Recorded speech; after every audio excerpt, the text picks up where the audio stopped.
Gutom na ba kayo mga kapuso? Iisipin niyo ba na ang mga masasarap na putaheng ito mula sa canned goods o delata? Ang mga corned beef, meatloaf at canned tuna kayang-kayang i-level up at mas lalo pang pasarapin. Very, very filling siya. Siguro iisipin ninyo, naku, sayang wala na yung lasa ng corned beef kasi sinabawan na siya. Pero hindi, lumasa pa rin siya. Ano ba itong itsura ng ginawa ko? Dito ako mahina sa mga pagdidisenyo. Basta ilagay na lang natin yan. Maghahalo-halo rin naman yan sa tiyan nyo, guys.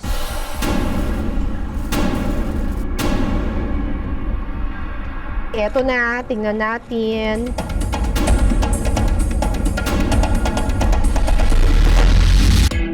Makakasama rin natin ang sparkle artist at host na si Anjay Anson. Ba't parang ang ganda nung sa'yo, chef? Ba't yung sa akin, iba? Sige lang, kaya mo yan. Kaya mo yan. Masarap to, promise. Bagay, yun din naman yung thrill ng cooking eh. Yes. Exquisite talaga to. Happy 2023 mga kapuso! Kumusta ang mga handaan nung nagdaang holiday season?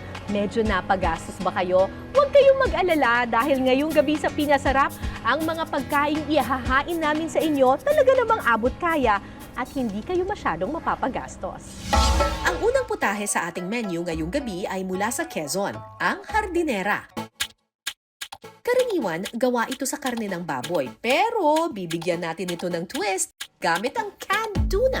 Alam niyo ba mga kapuso, na yung hardinera, pwede palang walang meat? Ang gagamitin natin ay tuna, yung delata na tuna. Ituturo sa akin ng online content creator na si Mommy Nena ang kanyang recipe ng tuna hardinera. Kayanin ko kayang makaluto at makabuo ng masarap na tuna hardinera? Challenge accepted mga kapuso! Canned tuna! Bakit mo naman naisip gawin yun? First po kasing aking in-upload is using pork. Oo. Pero may mga viewers ako na laging, uy, ang sarap naman kaso bawal ako sa pork. So, nag-isip ako, tuna na lang kaya, baka pwede. So makikita ninyo dito sa ingredients namin wala talagang giniling. Okay, ano pong una natin gagawin, ma'am? Igisa natin itong sibuyas.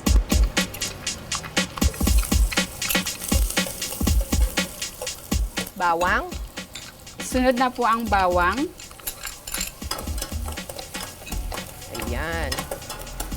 Pag translucent na po yung sibuyas, pwede na nating ilagay yung ating canned tuna. Canned tuna na agad.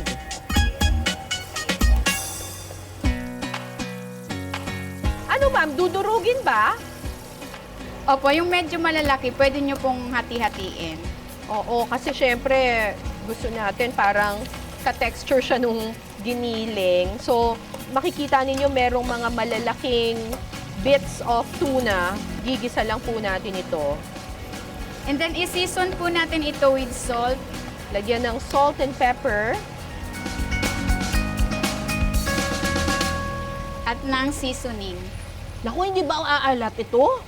Hindi naman po kasi maglalagay pa po tayo ng breadcrumbs mamaya. Okay. Pag nagisa na po natin yung tuna, maglalagay na tayo ng tomato sauce. Ito po ay para ma-improve yung color ng ating tuna. So hindi naman talaga marami. Pampaganda lang daw ng kulay. Ilalagay na po natin yung hotdog, yung carrots. At kapag naluto na po yung ating gumagulay, pwede na po natin itong hanguin at palamigin.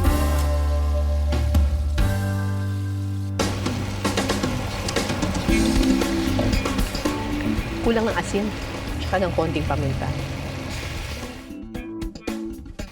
So, isi-set aside muna natin to para lumamig siya.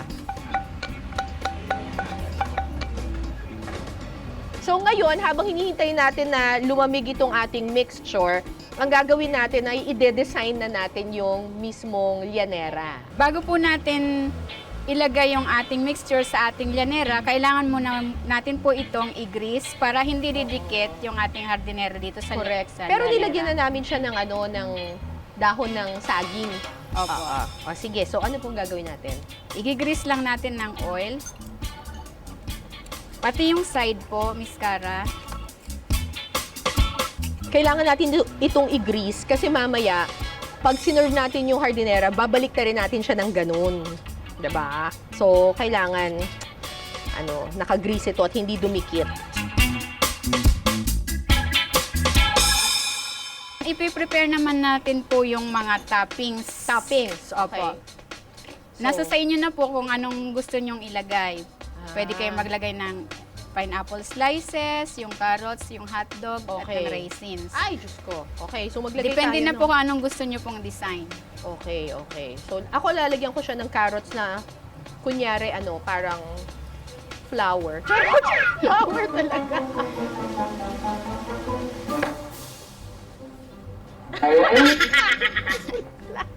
Pwede na yan. Maglalagay din po pala tayo ng nilagang itlog. Oo. Babalatan ko na yung... Sige, balatan mo na yung sayan. Ang pangit. Pero pwede na yan. Kakatiin ko lang po ito, Miss Cara, yung boiled egg. Maglalagay ako ng sliced pineapple. And then, para may contrast yung color, maglalagay ako ng hotdog. And then, maglagay din ako ng carrots. Kayo po, ma'am, kung anong design po ang Okay, gusto. okay, okay. Tapos, ilalagay ko yung boiled egg. Kailangan nakataob siya. Nasa ilalim po ang part na ito dahil pag in-invert natin yung ating llanera, ito na po ang magiging ibabaw. Okay, okay. So, pag nilagay ko yan, kailangan nakataob. Then, maglalagay din ako ng bell pepper Wala, hindi kasha. Ano ba to? at Ayan. ng raisins. May pa bell pepper. Okay. Ano ba itong itsura ng ginawa ko? Basta i-design nyo na lang kung ano man ang gusto nyong trip. 'Di ba? Parang may party, oh. Kapag malamig na ang mixture, ready na itong haluan ng iba pang mga sangkap. Ilalagay na po natin itong ating raisins. Ang galing ko na yung ibang raisins dito. Ayoko nang may black sa taas. Gusto ko, siya, festive lang yung colors. Pak! Sunod na ilalagay ang chopped pineapple, grated cheese, at breadcrumbs. At maglalagay din po tayo ng egg. Sana mabuo. Pagkatapos, ilalagay na sa llanera ang hardinera mixture. Kailangan po i-press natin para compact. Ipe-press. Oo. Para wala siyang uka-uka. Ayan. Simutin na natin. Tatakpan ito ng foil at isi-steam ng 30 minutes. Okay, pengin pentel. Lalagyan namin ng pangalan, di ba? Para alam natin kung alin yung sa akin tsaka alin yung sa'yo. Mukhang mas masarap yung sayo. Ang ganda ng kulay. Pagkatapos ng 30 minuto, Alright, eto na ang the moment of truth. Naku, nabuo kaya itong hardinera namin. Okay.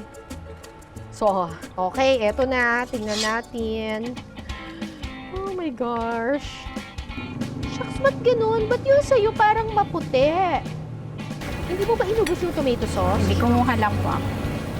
Oh my gosh. O sige ma'am, tingnan mo kung babalik mo. Oh my God. Sana lang hindi dumikit. Sana hindi dumikit. Okay, game. successful kaya ang ating hardinera challenge? Abangan mamaya! Ngayong malamig pa rin ang simoy ng hangin, masarap humigop ng mainit at malinamnam na sabaw ng nilagang baka. Kaya naman ito ang susunod nating iluluto.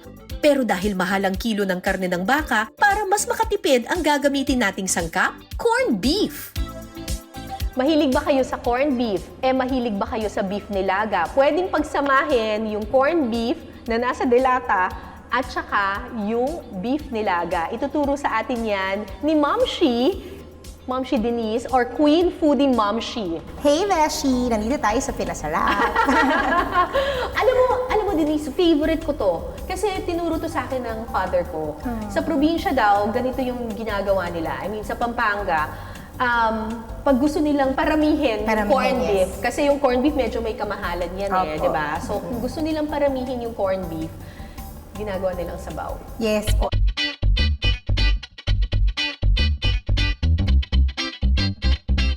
Yan, okay. Paiinitin muna natin ang ulo ng kaldero. Okay po, lagyan natin ang mantika. Kaunti lamang kasi mamantika na ang corned beef. So, itong recipe na ito, perfect din ito para sa mga medyo nagtitipid. Yes di po, ba? tama. Lalo Kasi- ngayon, mahal na mga bilihin. Oo. Kayo po ba, Miss Cara, anong inuuna ninyo? Bawang o sibuyas? Team sibuyas ako. Ako po, sarili ko. Inuuna ko po ang aking sarili. Huwag niyo pong kakalimutan yan. Inuuna ko ang aking minamahal. Tama. O, ang ganda. Apo, tama. Sibuyas po tayo. Konti lang, hindi masyado para hindi ma-overpower. Ang ano, tsaka hindi masunog agad. Tapos lagay na po natin yung konting bawang. Sunod na ilalagay ang patatas at corned beef. Ang advice ko sa inyo, piliin niyo yung corned beef na may hibla-hibla talaga. Yung merong chunks ng ano talaga, ng corned beef. Ayan, bali po ilalagay na natin yung tubig. Gaano karami yan, Ma'am Shi? Typically po, ako po kasi minemeasure ko siya dun sa gaano karami yung corned beef. So, sa lata, mismong yun, mga 1.5 nun. Pero kung mas masabaw po ang gusto ng iyong pamilya, pwede nyo pong dagdagan. Titimplahan na rin ito ng asin at paminta. Sunod na ilalagay ang onion leeks. Takpan po muna natin para mas lalong lumambot ang patatas. So, ilalagay na rin natin yung repolyo. Hindi natin to i-overcook, kaya maganda. Pagkalagay, ipapatayin na natin ang apoy. Oo. Sobrang healthy nitong corned beef na ito. Kaya gustong-gusto ko rin siyang niluluto para sa aking pamilya. Kasi, Yes, marami diba, siyang marami vegetables. siyang vegetable. Haluin lang ito sandali at pwede nang tikman ang ating nilagang corned beef.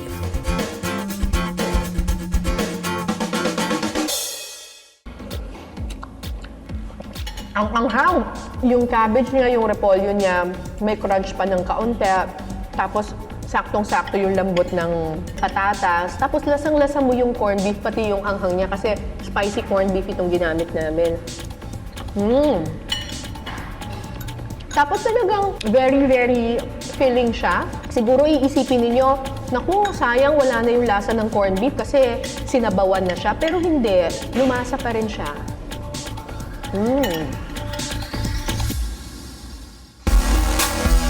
Bukod sa nilaga, may iba pang putahe na pwedeng iluto sa corned beef. Para alamin ito, sasamahan tayo ng Sparkle artist at Kapuso host na si Anjay Anson. Security! Bumida siya sa afternoon prime series na The Widow's Web bilang si Jed Sagrado D na anak ni Carmina Villaruel. Mapapanood din siya bilang isa sa mga fun-liner host ng GMA Morning Show na unang hirit. Unang hirit! Pero teka, mukhang namimili pa ata ng delata itong si Angie. Ayan, corned beef. At saka, eto, mackerel. Meatloaf. Ayan. Tara, meron na natin to. At ayan, nakabili na nga tayo. So, ano kaya pwede nating lutuin sa mga to? Tara. Ang ituturong recipe ni Chef Ben kay Anjay, putahing nagmula pa sa United Kingdom. Scotch egg. Pero imbis na baka, ang pangunahing sangkap na gagamitin, corned beef.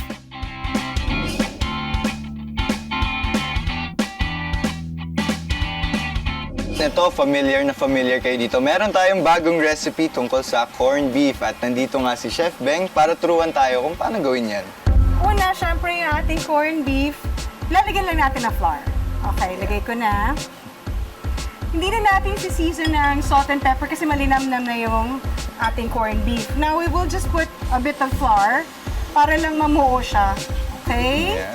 Alright, now we have already the hard-boiled egg.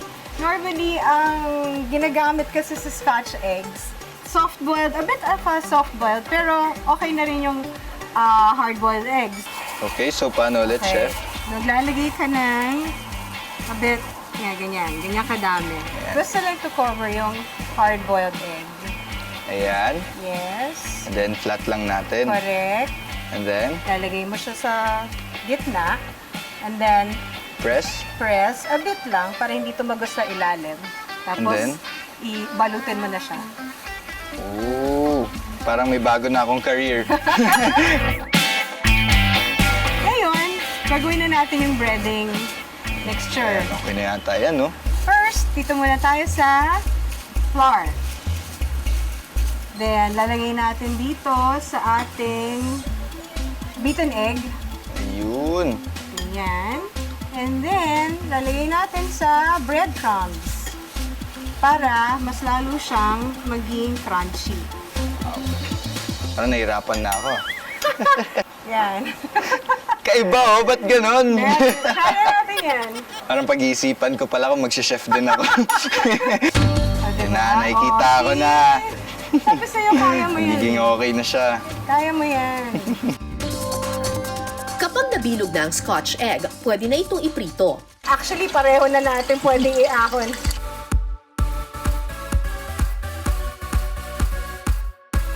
Maya-maya pa, ready na for plating ang ating Scotch egg.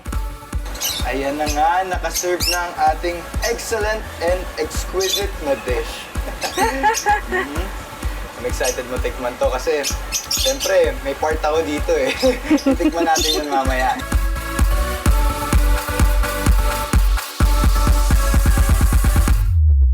So ngayon, tikman na natin ang ating masterpiece.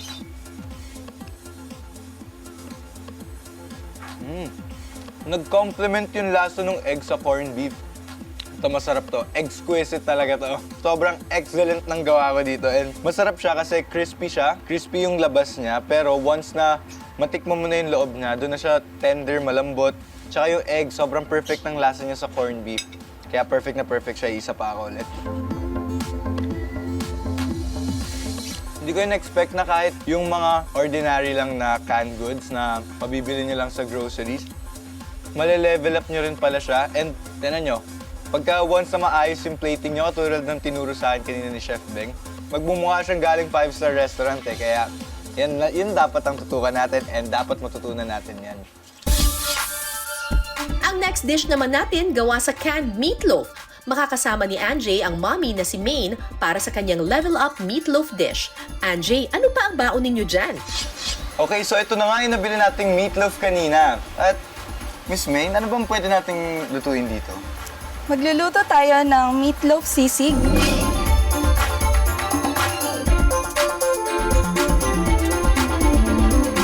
Una, maglalagay lang tayo ng mantika sa pan. So, gaano karaming mantika ang lalagay natin sa pan? Medyo Miss Maine? shallow fry natin siya. Shallow fry natin. Pag mainit na, lagay na natin yung ating meatloaf. Matagal niyo na po bang niluluto yung meatloaf sisig? Actually, nag-start siya nung pandemic kasi maraming pinamimigay na delata from the local government and naisip ko kung paano i-level up yung delata. Kapag crispy na ang meatloaf, pwede nang gawin ng sauce ng sisig. Paghahaluin lang ang mayonnaise, oyster sauce, asukal, garlic powder at paminta. Tapos papainitin na natin yung sizzling plate natin. Tapos lalagay na natin yung ating sibuyas. Tapos ibabalik na natin yung ating finry na meatloaf. Nilagay na natin yung sauce sa ibabaw. Hahaluin lang to. Ayan, I think ready na to. Ayun, mukhang pwede na nga eh. Mukhang nagugutom na ako. Ready na itong ating meatloaf sisig. Ayan. At ito na nga ang ating meatloaf sisig. Grabe, ang bango. So, grabe, almost 5 minutes lang natin pinrepair to. And tignan nyo naman yung itsura, di ba? Sino ba naman di matatakam dito? So ano, tikman na natin. Let's go!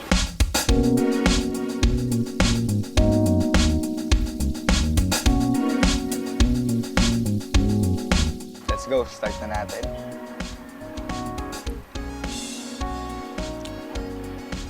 Init-init pa.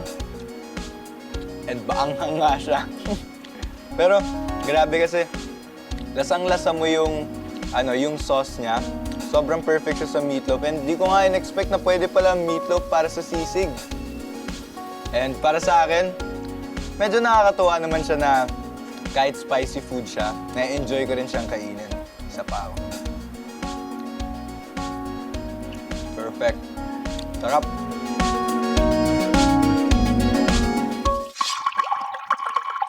Isa sa mga patok na putahe sa ating mga Pilipino ang pagkaing may gata, lalo na sa isda. Kaya ang susunod nating iluluto, gata na ang sangkap, isda rin pero delata. Ginataang mackerel.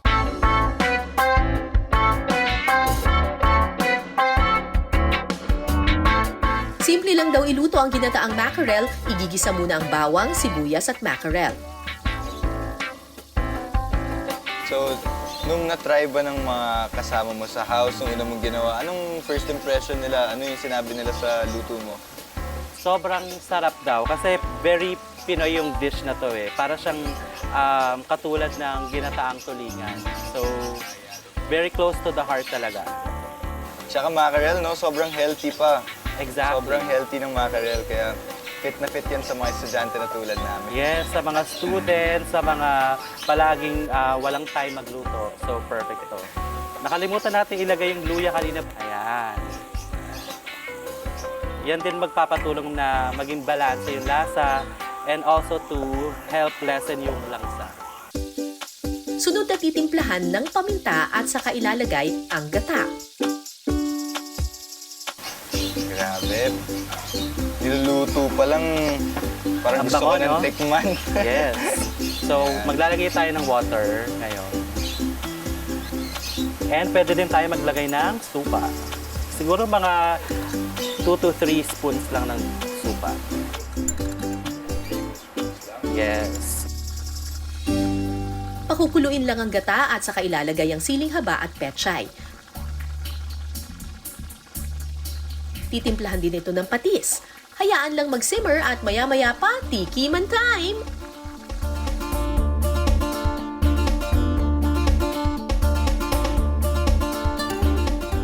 At ayan na nga, luto na ang ating ginataang mackerel. At grabe, sobrang bango naman talaga niya. Parang kailangan ko lang ng kanin, chef. Yes. Ikaw na tayo kanin, kain. Subukan Kain natin na. to.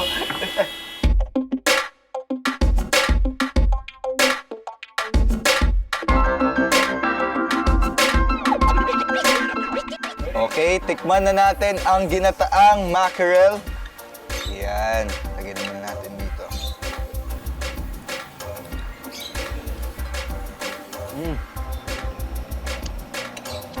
Creamy. Masarap. Nag-perfect yung lasa ng mackerel sa gata. Which is, yun yung sinabi rin kanina ni chef na okay nga rin daw yung lasa kaya niya inad. And grabe masarap siya, sobrang creamy and delicious.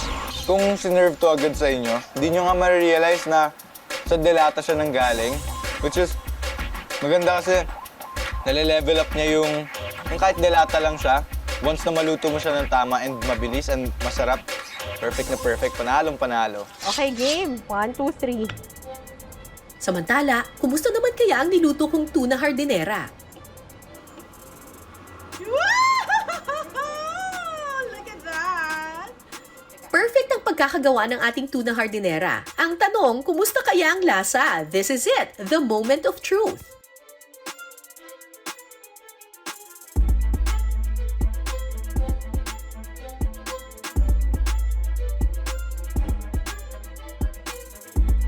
Okay, so eto na, titikman na natin yung hardinera. Kung titingnan mo yung gawa ni Miss Nena, mas maputi siya ng kaunti, mas vibrant yung color nitong gawa ko kasi mas marami akong nilagay na tomato sauce.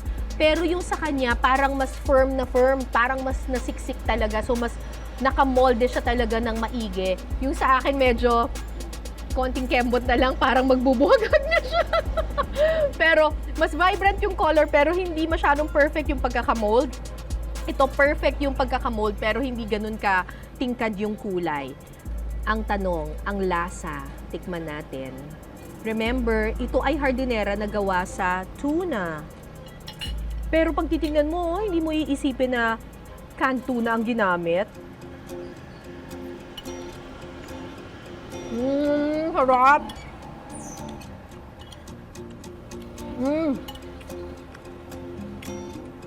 Lasang-lasa mo pa rin yung tuna. Pero what I like about it is tamang-tama yung blending ng pineapple, ng pasas, bell pepper.